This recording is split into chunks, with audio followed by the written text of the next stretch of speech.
Joining us now is one of Britain's most gifted guitarists, whose finesse on the fretboard has earned him a place in the Rock and Roll Hall of Fame.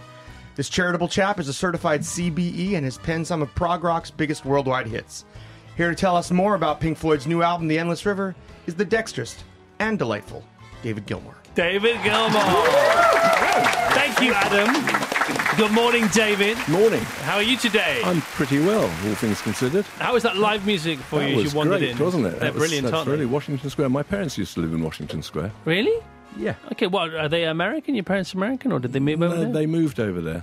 Okay, where were you born? Cambridge. Okay, so they managed to get back in time for that. Yeah. No, they were there after that. Oh, were they? Okay. They left me destitute when I was about 18. What did your mum and dad do then? What was their bag in life? My dad was a teacher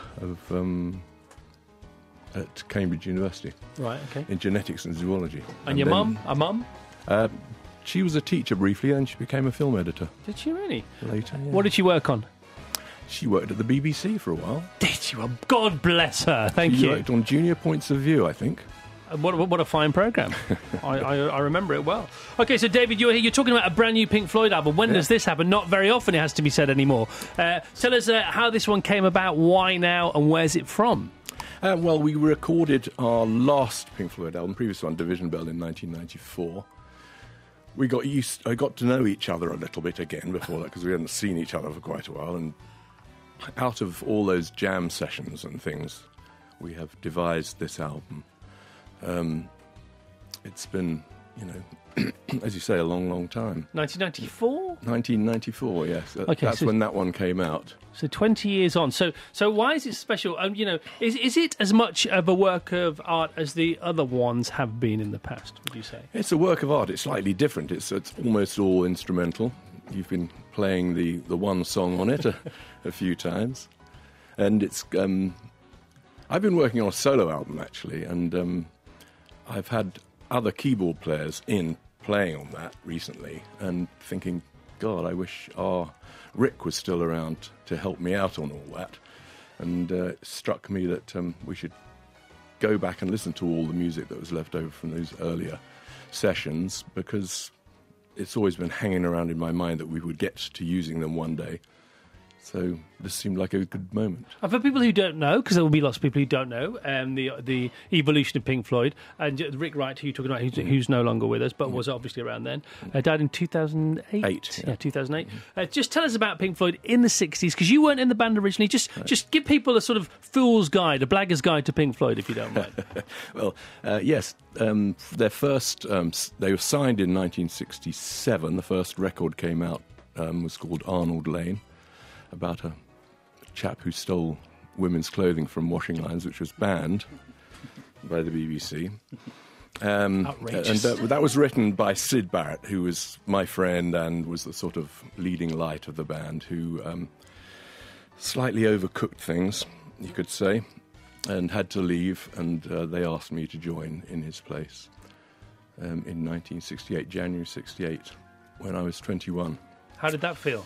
It felt great. I felt they needed some work. They needed a bit of help, so they were lucky to get me. Not dissimilar. Genesis said the same, because they're out and about doing stuff at the moment. They said the same thing about the arrival of Phil Collins. They needed somebody to drive the band, and he was the difference. He made the difference. Well, I don't know if I made that much difference, but yeah, I made a difference. Yeah. I think you might have done, actually. I think you've been very modest. Anyway, it's worked out okay. But, even now, the Mercury Music Prize was awarded night before last to a band from Glasgow called Young Fathers. And we played one of their songs, and it was so different, and coming up with a different sound must be so difficult, like artists coming up with a different look and actors coming up with a different bent on or take on how to perform certain roles. Was anybody in the 60s doing anything at all like Pink Floyd at the time? Not that I can think of. I mean, there were tons of little influences from all sorts of progressive people, all over the world that influenced it a bit. But I think mostly it's just a kind of luck that people have different sounds that they gravitate towards, and when those things combine together, it makes a particular sound that is the sound of that band. And in our case, it's unmistakable, I suppose you'd say. And which is your favourite phase looking back at Pink Floyd? When do you think when did you enjoy it most, or what did you think their zenith was? Well, commonly accepted is that Dark Side of the Moon and Wish You Were Here sort of period was our finest hour, but I've had tons of other moments that were just as exciting and just as great. The Division Bell album, when that came out in '94, was a real high. We had a tour through that year that was just a joy to do. Okay, Lots of them. If you had to throw one of them out of a balloon, Dark Side of the Moon or Wish You Were Here, which would go first? Dark Side of the Moon would plummet. I slightly prefer Wish You Were Here. But without Dark Side of the Moon, you wouldn't have had Wish You Were Here, so that's right. That's slightly unfair, isn't it? But Yes, anyway, well then you're making me destroy my whole career. I apologise. I won't do that anymore. All right, so this is another world exclusive. This is Pink Floyd, and this is Anacina. Tell us about this, please. This is a piece of music that I think it was not brand new in 1993 when it was recorded.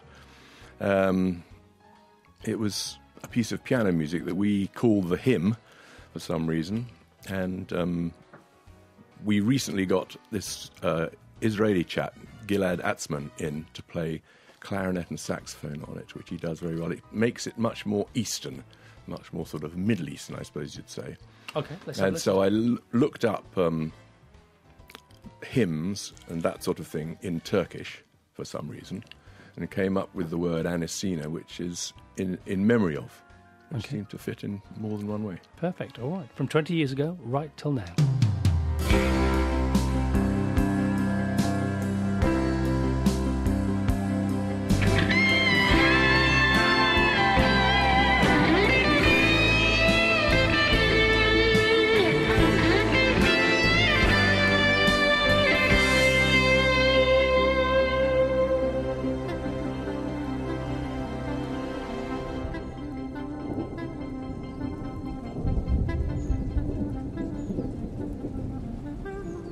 Think? I think that's fantastic. Really fantastic. Counting Crows, what do we think? Thumbs up. Yeah, thumbs up. I wasn't sure that Noah liked it so much. Well, I think he's nipped out for a toilet break. He's only 5. It's all right. It's all right. He's got plenty of time to catch up with the Floyd.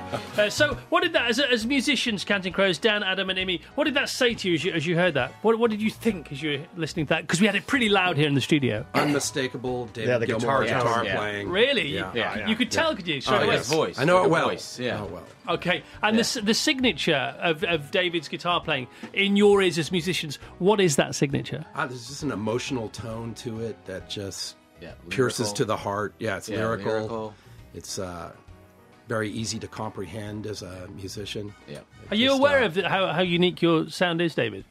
Yeah, I should hope so. I wasn't talking qualitatively. I was saying I think for some reason the fingers make a sound that just doesn't sound like anyone else, and you can recognise it immediately. With a number of guitar players, that's the case. You can Mark Knopfler. You know instantly who it is. And fabulous slide guitar playing on that as well. Yeah. Was that lap or? Yeah. Beautiful. So, Imi, as a guitarist in Counting Crows, can you do a David Gilmour impression on your acoustic guitar there?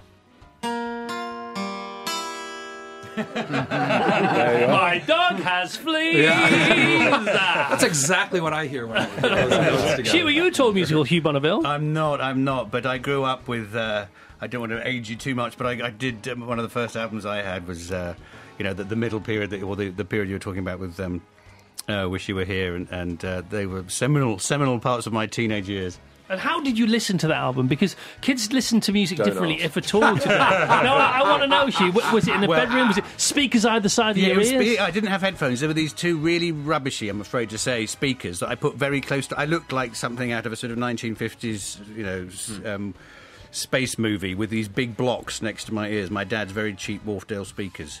That was the only Wharfdale way. quality, though, eh? Well, yeah, these ones weren't. Such a Wharfdale, then he did quality. All right, so David Gilmour's with us, Hugh's with us. He has the next intro to our final guest.